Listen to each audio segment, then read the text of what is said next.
Right, welcome back to the channel, guys. It's been months upon months since I've posted a video. To be honest with you, I don't really think I have the motivation to do this very often. I have a lot of opinions, but as anybody who has listened to any of my videos before, I work anywhere from around 70 to 90 hours per week here in Halifax, Nova Scotia, Canada.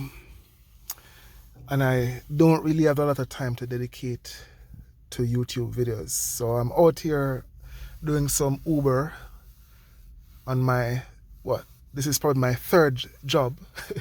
So I have 3 jobs here. But I guess I found something that makes me want to react. So there's a young lady who made a very passionate video. And I saw the reactions to it and I decided I might as well give my raw reactions. I don't have the time to script any video, so I'm just going to listen. I'm just going to react. I already listened to a part of the video before and I heard her speaking and I did not agree with her at all, unfortunately. She has good intentions. However, as usual, people, especially when young, I myself was a victim of this. We get seduced by left-wing ideology a bit too much, and we go all the way over. And as we get older, we come a little bit more to the middle. Hopefully, we don't go all the way over to the right and become hateful, right? Hopefully, we can find some balance somewhere in the middle, understanding that the world does not have simple solutions to complicated problems. People are not simply good or evil. People are complicated. Societies are complicated. And the prescribed solutions that we think will work as young people because left-wing ideology seems easy, makes things look easy. These are not really solutions. Like, these do not solve problems, unfortunately. They create more problems when you try to apply them to reality. And in addition, there's also misdiagnoses of different issues when you go to the extreme left. And I say that as a person who still leans left a little bit.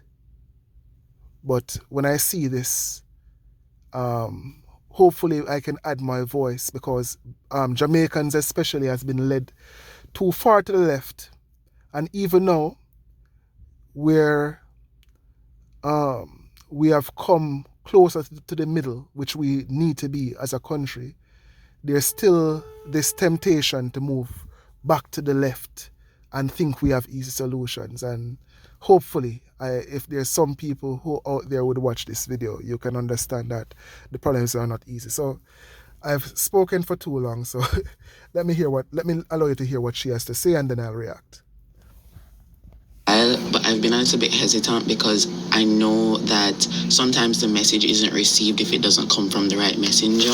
And today I'm just urging everybody that watches this video to really step out and think about what I'm saying as a Jamaican. And this is going to be the last video that I post on Town Travels for the rest of the year, because I just think this is what needs to be said and what needs to be focused on. Guys, we have a problem in Jamaica, and it is a problem that is starting at the top, and that is why there is nothing happening about it. Our government is corrupt to a point where we can't even do anything about it. 3 trillion Jamaican dollars has gone missing, and they are banking on the fact that Jamaica is run on fake. Okay, so when she started to talk, I was listening, and then the first sentence, or the first full statements, the first declarative statement that she made was just wrong on so many levels. Yes, let me first start by saying there is a lot of corruption in the Jamaican government. Let me not try to even sugarcoat it. the Jamaican government is corrupt. It's been corrupt forever. Not just this party, the one before. Corrupt. However, the first statement she made was that the issue starts at the top. Wrong. The issue is everywhere. She, as she will say later in the video, is from the upper echelon. So therefore, she's able to criticize the people that she has dealt with because she sees the corruption at the top. However, I'm from the bottom of the society. Well, yeah, I'm from the bottom of the society. I'm not from the ghetto, but I am from the country. I was born and raised on captured land. Not in the deep, deep country, but 20 minutes outside of Montego Bay. So I was close to the city, but I was still in the countryside. But I saw what happened at the bottom of the society. And throughout the entire Jamaica is rotten. And I'll tell you more about the rot later, but I'll allow her to continue. Outrage, where we sit down on the internet for 20 minutes, we bawl, we cry, we say this, we say that, we forget, and we move on. That is how our Jamaican government has operated for the past since I was born. And it is not okay. It is not okay for the government to villainize the poor people, to villainize the criminals, the people bringing in guns, the people doing X, Y, and Z. And they... Oh my. Oh my. Villainizing criminals? Does she realize that Jamaica is among the highest crime rates in the world? I want to let me start again by not sugarcoating this, or even because sometimes when people are trying to disprove something that somebody else is saying or discredit it, they gloss over a very salient point. And the salient point here is that the Jamaican government is corrupt. However, the Jamaican government is not close to being one of the top most corrupt countries in the world. However, we do have one of the most violent societies in the world. We're in the top 5 there. We're not in the top 5 most corrupt countries, but we're in the most top 5 most violent countries in the world. Because countries have corruption, but even within corrupt countries, people still find a way to be able to live peacefully with each other. So villainizing criminals is right. You know, villainizing poor people, I'm not so sure if anybody is doing that. Poor people in Jamaica are not villainized. I don't see that point. So that's kind of, again, I think that's a straw man argument on her point. I don't think anybody is villainizing poor people. You have to villainize criminals though, and criminal supporters. So if there's somebody who is loud in a ghetto community who is somebody supporting criminal, that person should be villainized, because guess what? I was one of the people who was in an area where there was violence and I couldn't speak out, because if I spoke out, I would be dead.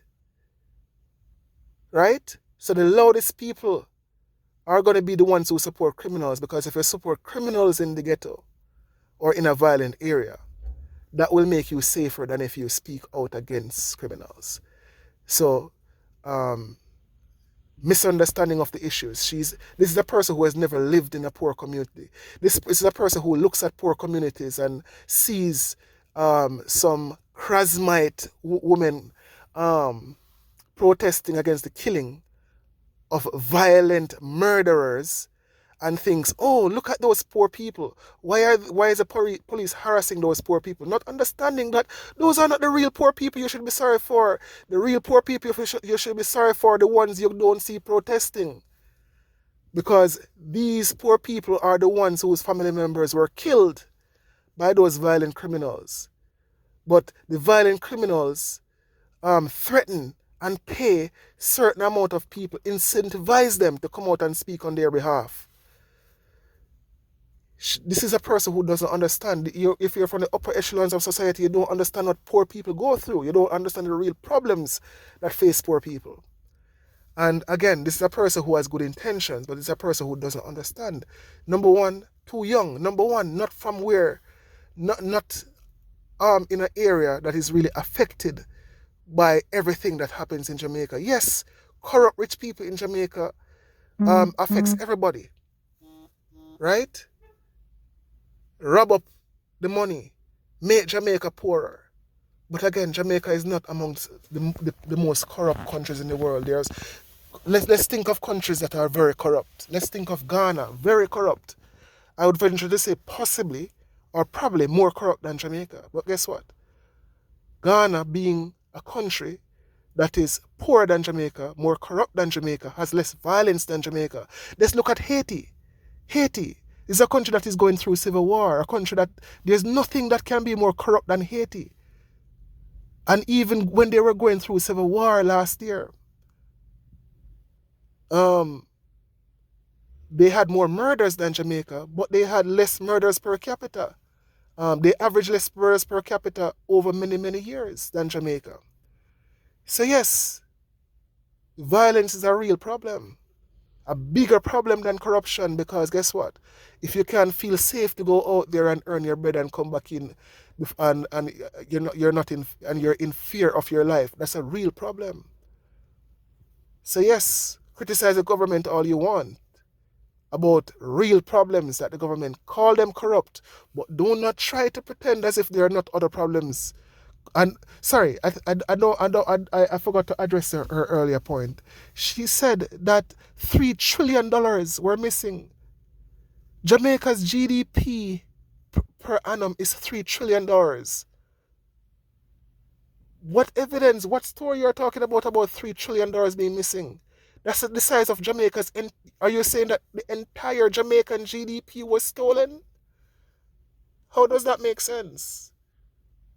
So this is a person who does not have any idea of a sense of scale when it comes to numbers. $3 trillion were not stolen. A lot of money was stolen, but not $3 trillion. I mean, $3 trillion, again, I can't make this point enough. $3 trillion is more than the entire Jamaican GDP. So again, I don't know who she's listening to, but she's come away with the wrong facts. And even if her facts were right, her solutions to the problem, well, she hasn't proposed the solutions yet, but let's continue to listen. Themselves are doing the exact same thing. They're just doing it from behind closed doors in the houses that we pay taxes for.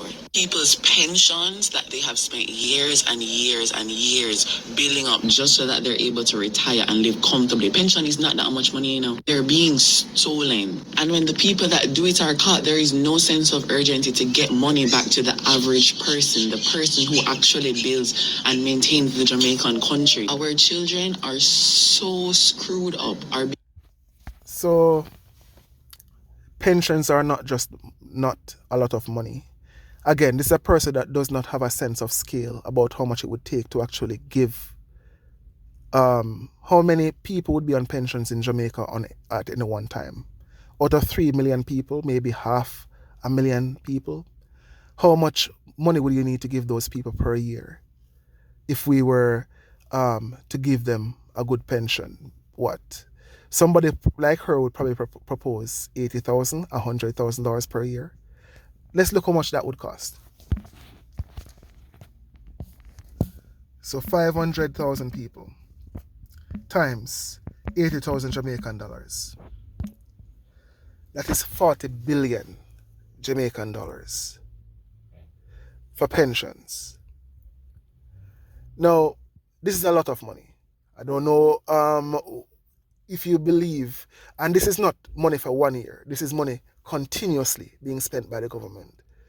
Now, the corruption that she's talking about, like the ones that we can point out, Andrew Holness thing, which has not been proved to be corruption, but I'm willing to say there's some likelihood of corruption there. We were talking about $500 million. That's the biggest corruption we've seen. Royal Reid corruption of a few years ago was in the scale of, I don't remember, but I think it was less than $100 million. I'm pretty sure, right? So the corruption that we can point to that have been proven, The one with the PNP people in St. Catherine recently, that was $1 billion.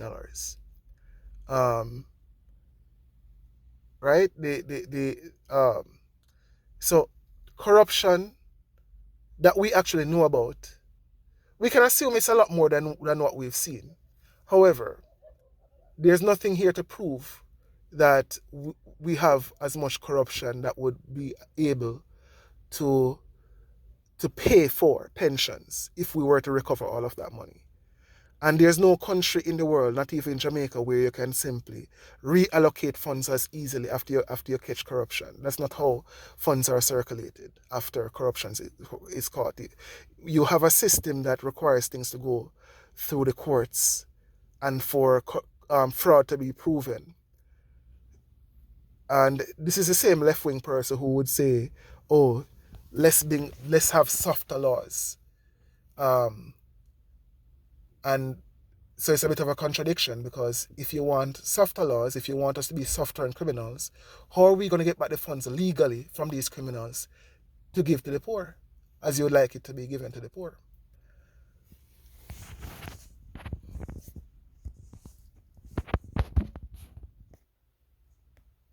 Raised in a society that is so violently based that college students are torturing their girlfriends and ending up in prison for 13 plus years. Groups of boys are gang raping little girls. Police officers are being paid by the higher ups, the people that have money. Real problems you just mentioned. And guess what the solution to those issues are? Tougher laws, villainization of criminals, not coddling of criminals as you seem to like you were proposing earlier, but actually prosecuting and sending criminals away for a long time. And let's just point out more problems. Jamaica increased the minimum sentence for rape around 12, 13, 14 years ago. And since then, the instances of rapes have actually dropped. And I have no problem with increasing that penalty higher so that we can even make more of an impact. But you notice that as a woman, as a left-wing person, she doesn't point out the bigger problem. Do you know that 90%, or let's be more conservative, 85% of murder victims, we are talking about people whose lives were taken violently by criminals, are men? Nobody cares about men. Men are being killed. Law-abiding men who should be fathers to their kids, protectors of their family. These people are being killed. And I am not trying to say we shouldn't care about women. We should care about women. My problem is, why do we only care about women when the vast majority of people who are meeting violent ends are men? Shouldn't we as a society care about that?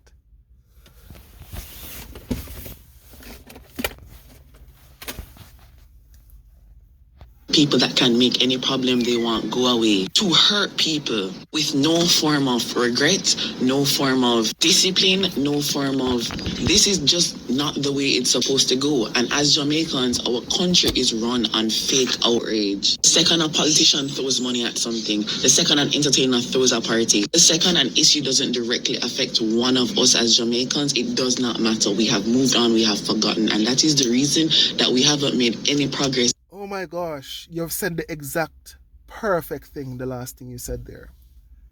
When an issue does not affect us, we do not care. That is the reason why you saw recently the Don for the One Other Gang, backed by the governing party JLP, was killed recently, and the whole community, it was an uproar. Why do you think they don't care? Why do you think they care so much about his death but not about his victims? Because all of those people he killed were not from the community. So people don't care. When the different channels on this on YouTube, Politics Watch, On the Spot News Media, these channels continuously talk about the crime that is going on and continue to prescribe harsh punishment for criminality. Most people do not care because they are not the ones being killed. Most people only care at the point in time when their own families get killed. So she's talking about not caring about things until it impacts us. But she pointed out the violent issues that are happening in the society and ignored the biggest violent issue, which is men being killed on a yearly basis. 85% of violent victims of murder are men. And she ignored that part because as a woman, she's only thinking about things that left-wing people care about, which is number one, women, number two, LGBT plus community, number three, the quote-unquote poor, which instead of caring about the poor, we should be looking to elevate people so that they are no longer poor. But left-wing ideology that she's been drinking so far, which I'm pretty sure she's been drinking, just based on her speech so far, ignores all of this. Let us continue. In the last 10 years, in my personal opinion, how can politicians be making $24 million a year, $1 million a year, and the roads that average Jamaicans have to drive on a day-to-day basis are not safe? People are dying. Your last point, I fully agree. $24 million is way too much. This is comparable to what people in developed countries as politicians are getting. These are public servants. They should not be paid so much. But I would be remiss if I didn't mention that there's not much opposition by the opposition to this because they were paid the same amount. But yeah, that is horrible and terrible. Driving on the roads that their own taxes pay for. Health insurance companies do not cover any form of mental health, and mental health is continuously increasing in Jamaica. It is getting to a point where people are not able to function in their regular jobs, feed themselves because they cannot manage their mental health. There are no resources. Hospital workers are so overworked and underpaid that children are dying in the hospitals. Children are dying. And again, the outrage lasts 5 minutes. Glean a post about it, observe a post about it, comments go for 5 seconds, and then we move on. There is no sense of what are we going to do about it? How are we going to make a change? What is the cause? And the cause is higher up, guys. The cause is the entire country. We have a cultural problem.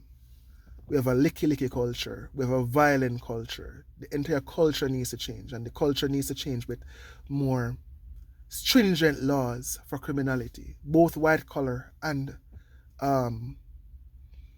blue collar. We need people who kill people to go away for life, put to death. We need people who rob up the public purse to be sent to prison for a long time.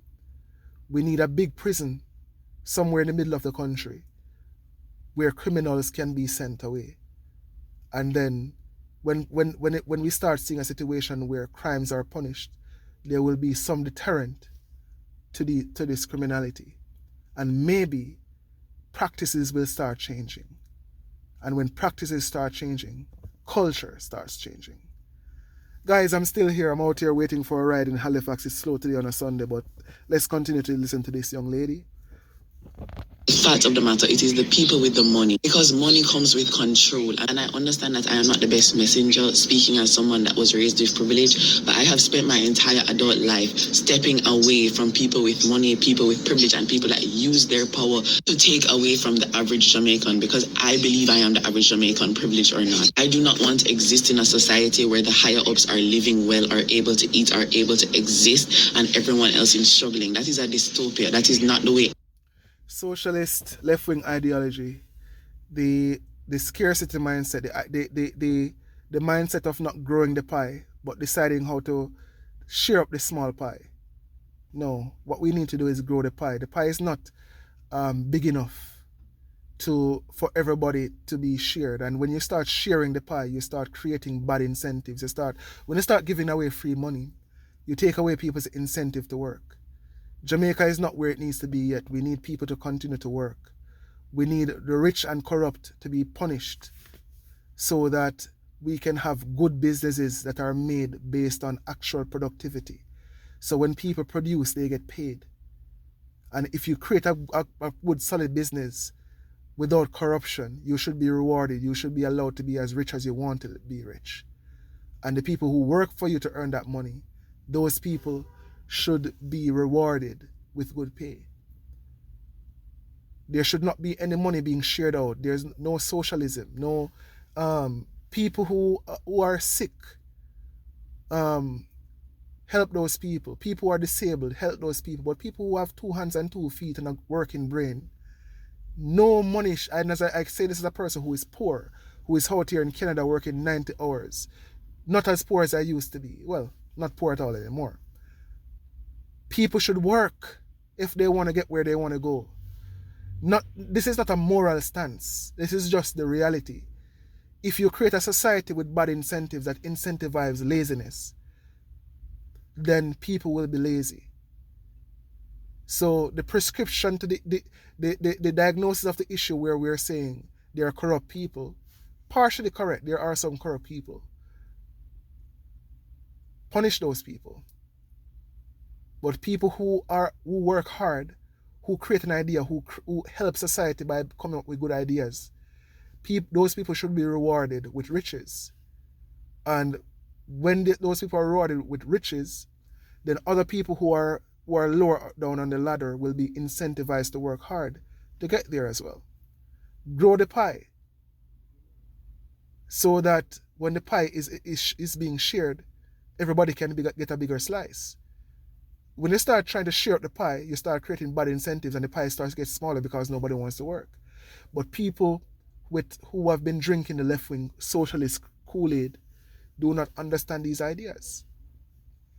Any country is supposed to be. And it breaks my heart. It genuinely breaks my heart that people are comfortable calling themselves Jamaican, having all of this Jamaican love and pride in themselves when they know what a shit show our country is, and nobody seems to want to do anything about it. Alright guys, so anybody who has listened to me very, very long knows that I can't listen to ramblings for too long.